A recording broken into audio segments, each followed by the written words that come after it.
The moves keep coming for the Pacers. They are signing Jeremiah Robinson-Earl to a standard 2-year contract. They're going to waive Monte Morris. Garrison Mathews is coming on a hardship contract. Why are they doing all this? Where's their financial situation now? Let's talk about the 4 factors all on today's Locked On Pacers podcast.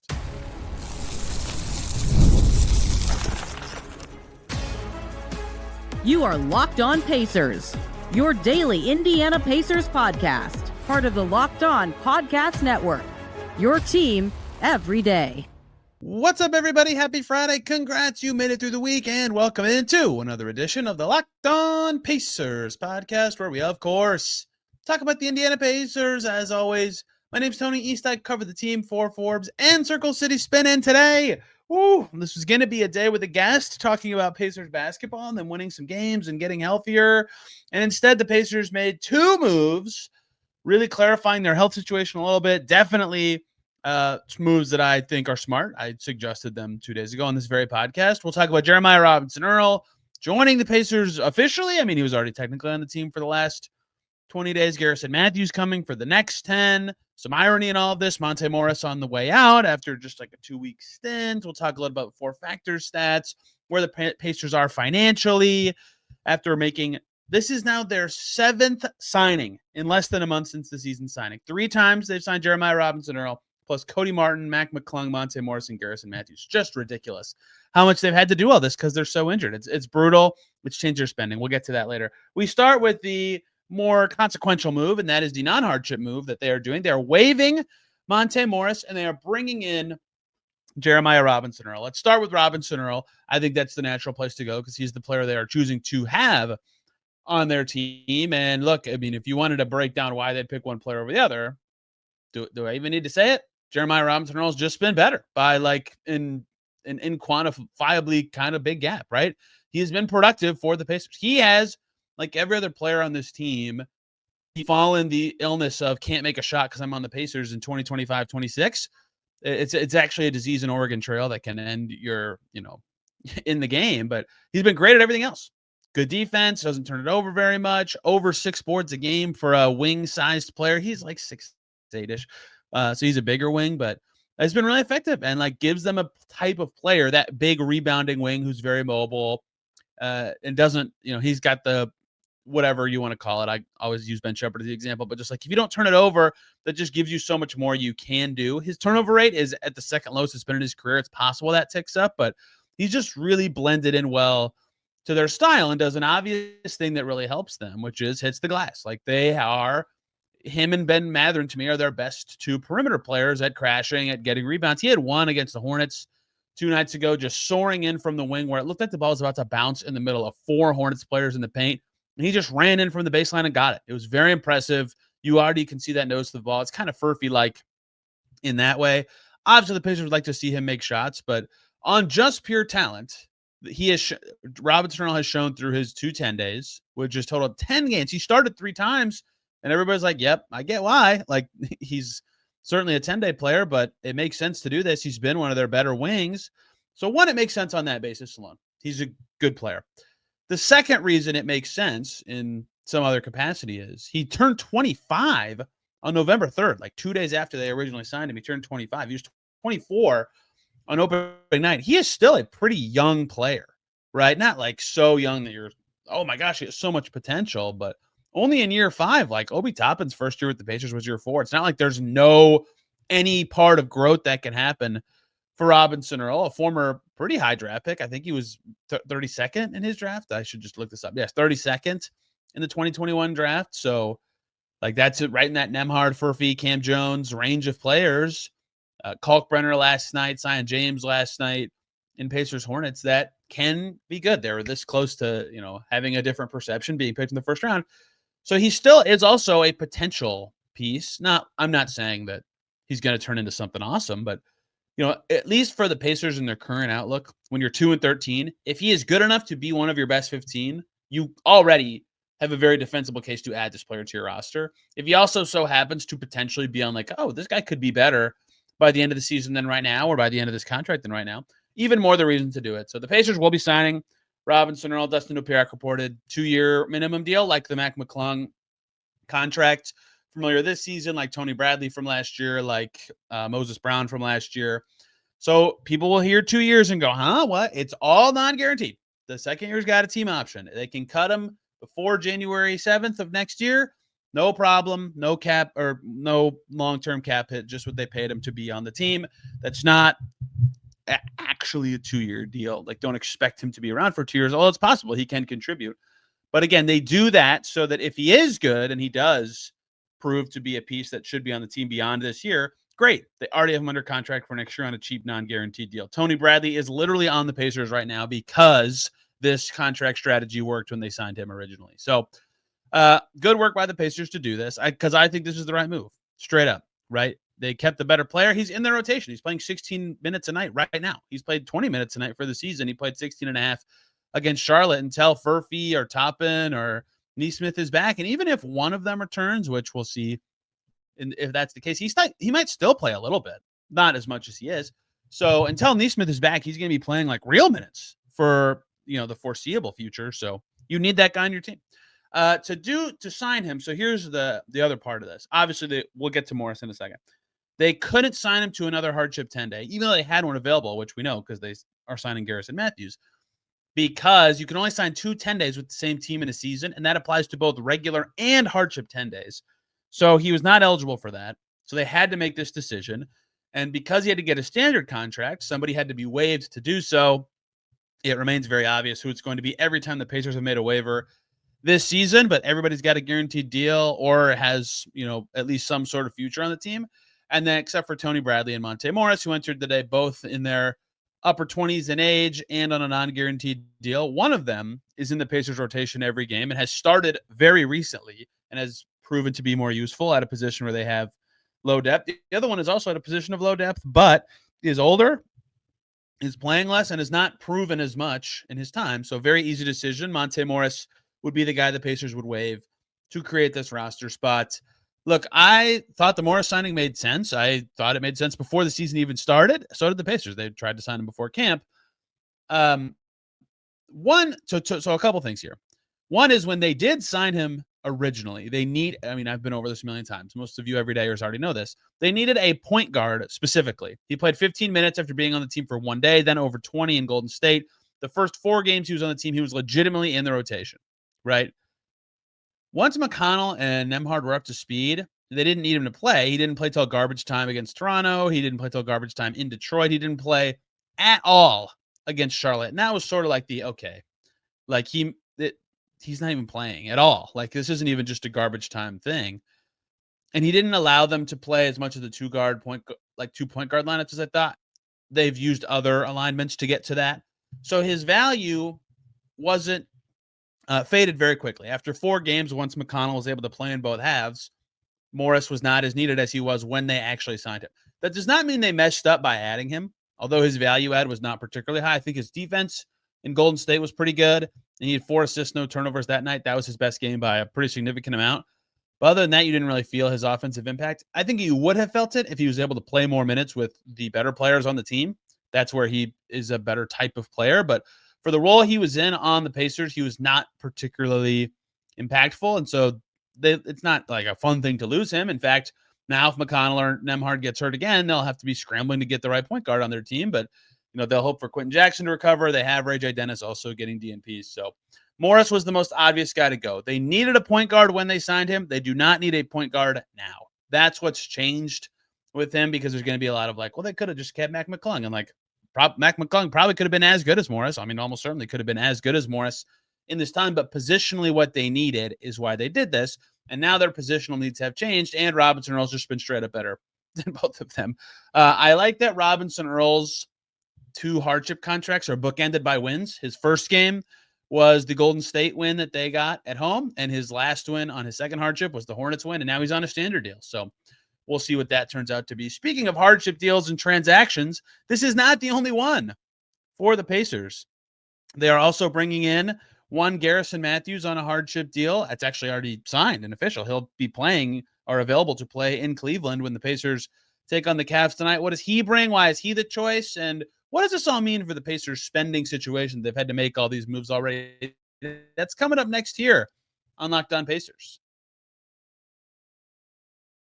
But first, everybody, let me tell you about two great groups of people. First up is Quo. Let's talk about something every business owner knows too well. Missed calls when a customer tries to reach you and they can't get through. That's money slipping away. Quo, spelled Quo, is the smarter way to run your business communication so you never miss an opportunity. They are the #1 business phone system built for 2025, not 1995. It's simple, it's modern, and designed to help you communicate faster, look more professional, and stay connected wherever you are working. They work from an app right on your phone or your computer. No extra devices, no clunky landlines. Your whole team can hop on one shared number. They have a built-in AI system that's a game changer that can log your calls and write summaries. And if you can't answer, that agent will jump on and help qualify leads and route calls to make sure no customer is left hanging.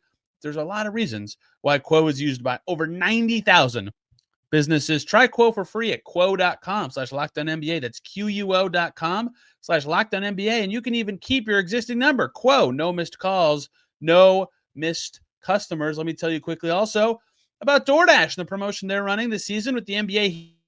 Just the perfect way to keep fans in their bag all season long. Whether you're watching the highlights, your fantasy team, or just watching your favorite player, DoorDash makes the game night even better. They are the official on-demand delivery platform of the NBA, and they're celebrating with something called the bag drop. Every time an NBA player scores 50 or more in a game, like Tyrese Maxey, DoorDash drops 50% off your order with Dash Pass the next day. You're automatically entered for a chance to win the ultimate fan bag. You'll get player-inspired drip, exclusive gear, stuff you actually want. It's not just food. You can get even more on DoorDash. Snacks, drinks, headphones, ice, socks, all delivered right to you. They've got you covered for your late-night highlights and watch parties and fuel up. So next time someone goes off for 50, use that promo code NBA50 the next day to get 50% off DoorDash with Dash Pass. Plus, your shot at a bag drop. Dash Pass members only. 50% off up to $10 the day after a 50-point game with the promo code. Terms apply. No purchase necessary. Ends April 13th. Open to U.S. residents 21 and older. Visit DoorDashinYourBag.com for full details. DoorDash in your bag all season long. Back here on Locked On Pacers, part of the Locked On Podcast Network, your team every day, part of the #1 sports podcast network. Thanks for making us your first listen today and every single day, or second listen. Locked On Lakers, the Buss brothers out in LA. What? Not shocking after an ownership change. Still shocking nonetheless to hear Busses not be a part of the Lakers. Locked On Lakers will have more on that. I, for one, am surprised that despite everybody saying when the ownership change happened that the family would stay in some sort of power, they didn't actually do it. Can we stop doing that? When the new owners buy a team like Dallas, like LA, and the Celtics, and the old governor says, yeah, I'm going to keep a role and be involved. They're not. They're just not. Okay. Let's talk about Garrison Matthews, who is also now coming to the Pacers for the next 10 days. I like the synergy of this. This November will now officially be remembered as hardship month. Jeremiah Robinson-Earl signed his first hardship on November 1st, played a game that night. Garrison Matthews on his 10-day will play against the Bulls or be available against the Bulls on November 29th, the Pacers' last game of the month, meaning for an entire month of games, the Pacers will have a hardship player on their team. That's crazy. They've just been unbelievably hurt. Anyway, Garrison Matthews, what does he bring? Why is this possible? Yada, yada. I mean, if you've watched him play a single time, you know the answer is jump shooting. He's a great three-point shooter. Over 80% of his shots every season of his career have been threes.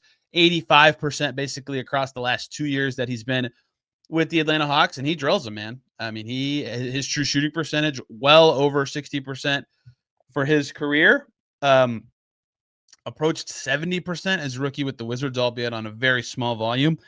He's a beast from deep. He gets up really quick, which allows him to, he draws a lot of fouls on threes. John Hollinger, who gets to a lot of games in Atlanta, he might, I don't know if he's based there or not, but he replied to my story I wrote about Garrison Matthews to the Pacers. He said, too good to be a street free agent, good shooter who takes charges, will definitely help Indy.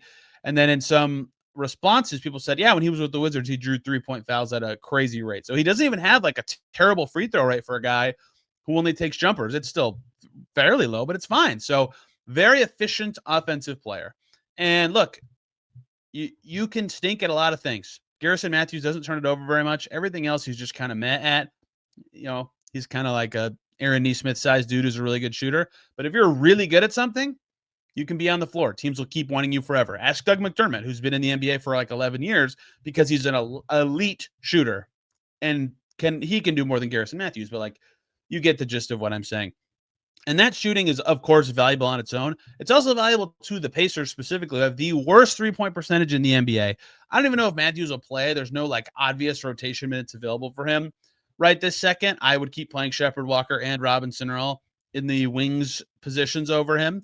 And obviously, if Neesmith or Furphy are around, I'd play them. But depth is useful to have, and like I can right this second today. They play the Cavs tonight. Like if they're down 2 with 5 seconds left, Robinson-Earl.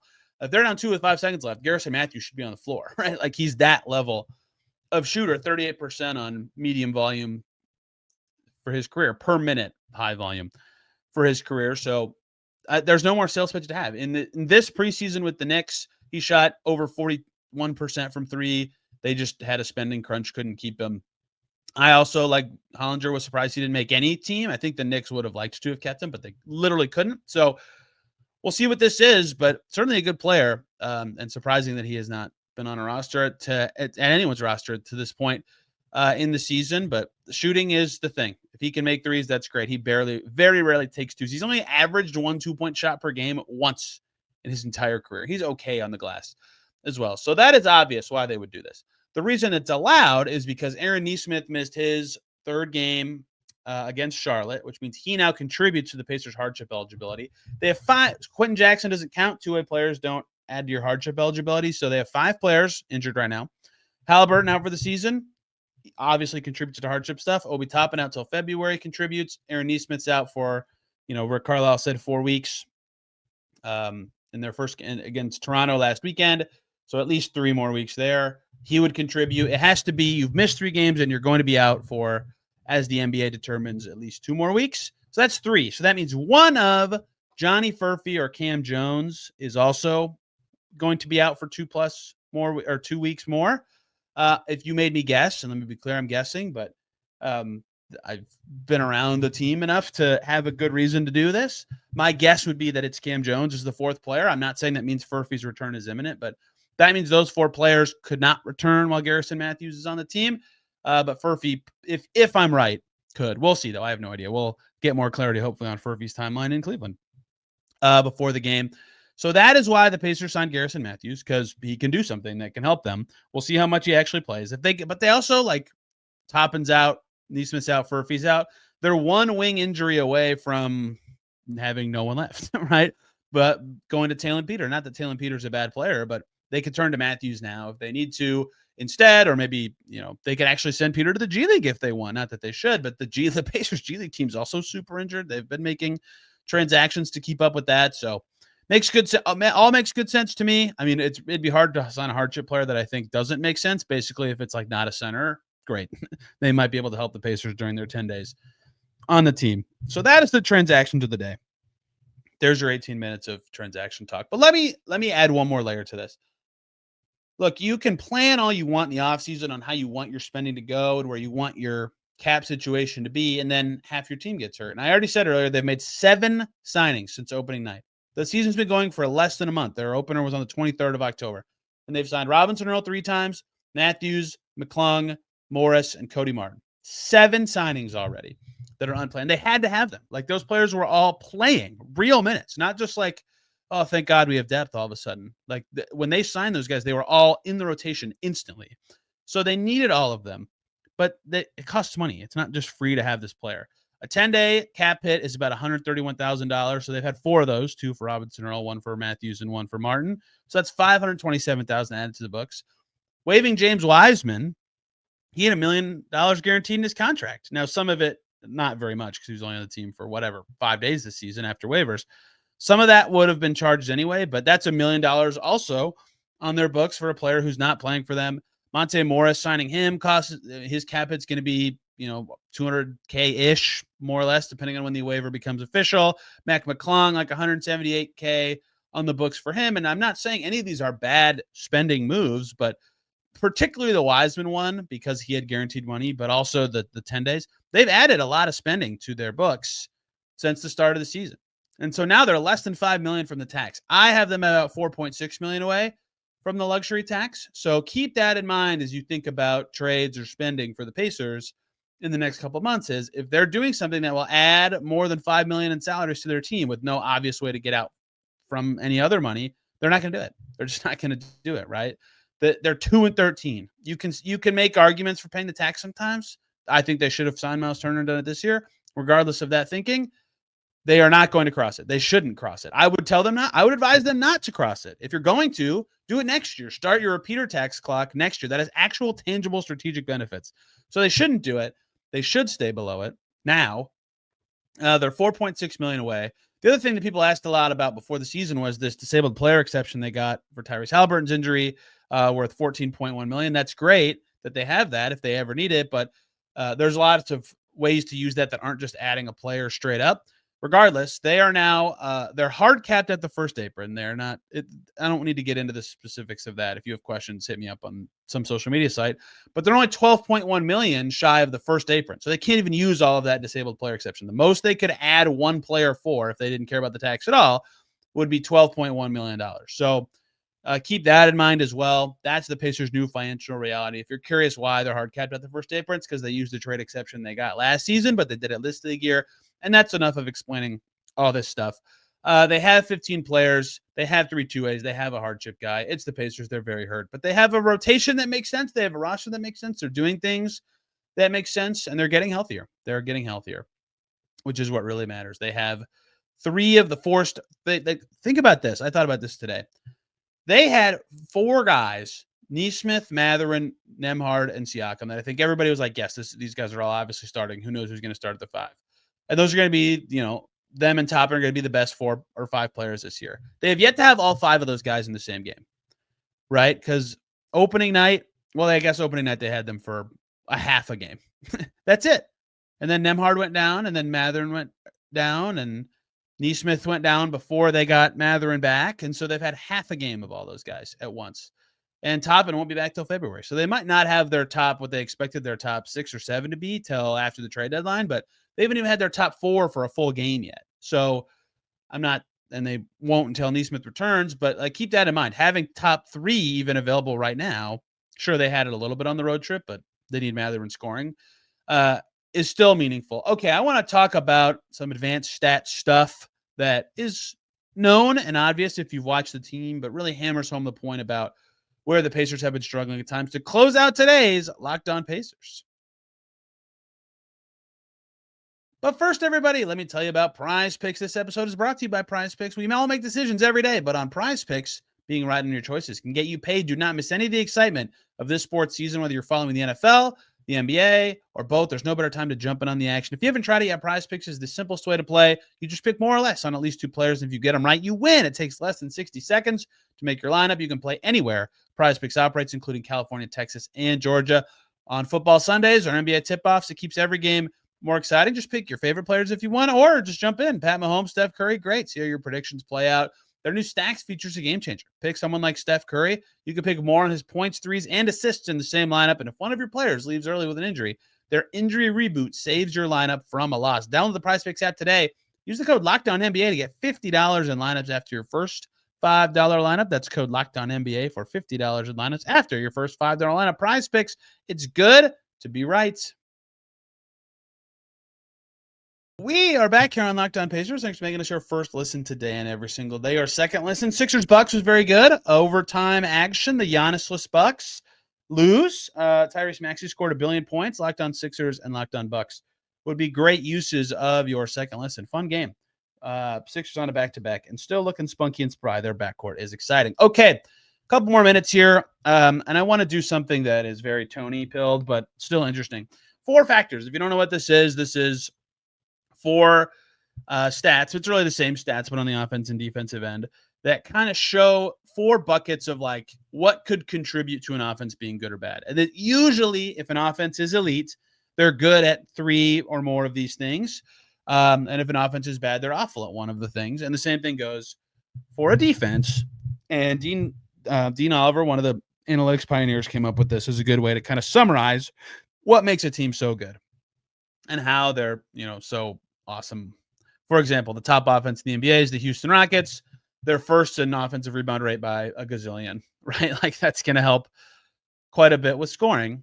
And that's one of the 4 factors. And so the Pacers, who are 29th in offense, scored a lot against the Hornets and passed the Mavs again. They got out of the basement on offense.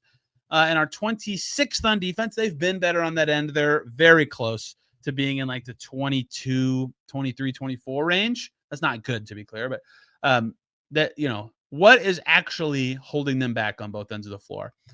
And 4 factors tells us exactly why. And it's that on offense, it's very obvious.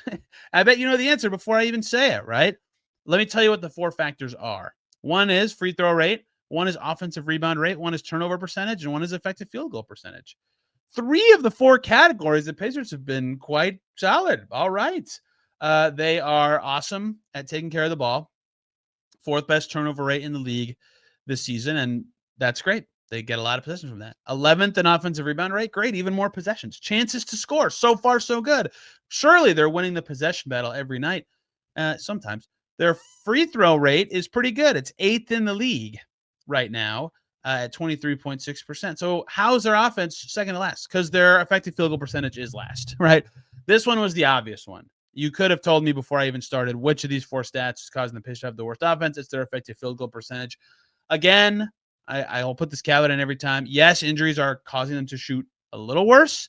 They should not be 3 percentage points behind anyone else in effective field goal percentage. It's crazy how bad they've shot the ball this season. The gap between the Pacers and second to last in effective field goal percentage is the same as the gap between second to last and 20th, really 19th, at 3.2%. It's also the same as the gap between first and 12th, it would appear. Nope, more than that. First and 13th, right? They, even with their available players, should be and statistically will make more shots at some point. But their offense in other ways generally is like, oh, that's fine. Keep chasing those going down those paths of not turning it over, hitting the offensive glass, and drawing some fouls. Good stuff. Let's go to defense. And I bet you can already do this one too. What has made their defense not as good as it maybe could be? Because they're actually preventing misses or makes. Wow. Got that backwards. 19th in effective field goal percentage allowed. That's not good. It's below average. But like that'll get you by, especially if you're winning the possession battle.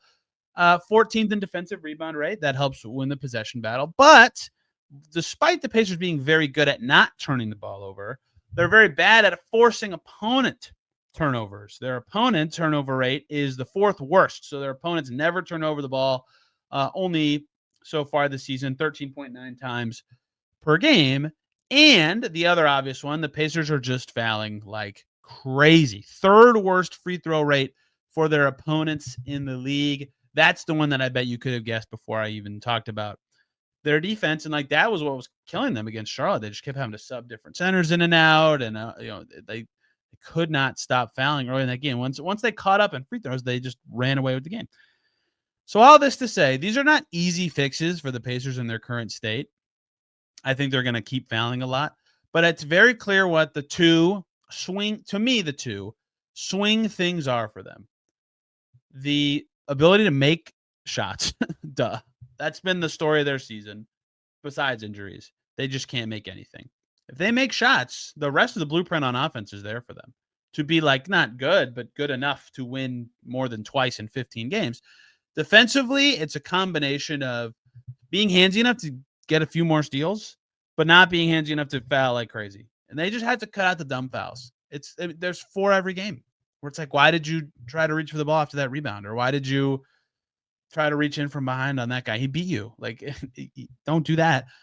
That's the stuff they've got to cut out. If they can cut out that and make 2 more shots a game, they're going to go from bad to medium bad, mediocre maybe. It's all very informative. You can do this for every team and immediately see their strengths and weaknesses, or you can just look at the Thunders and just laugh.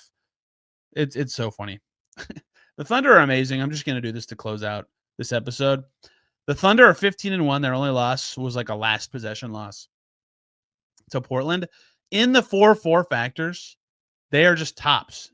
In defense, they're first in effective field goal percentage, first in turnover percentage. They have the most steals, 6th lowest free throw rate, and 3rd most defensive rebounds.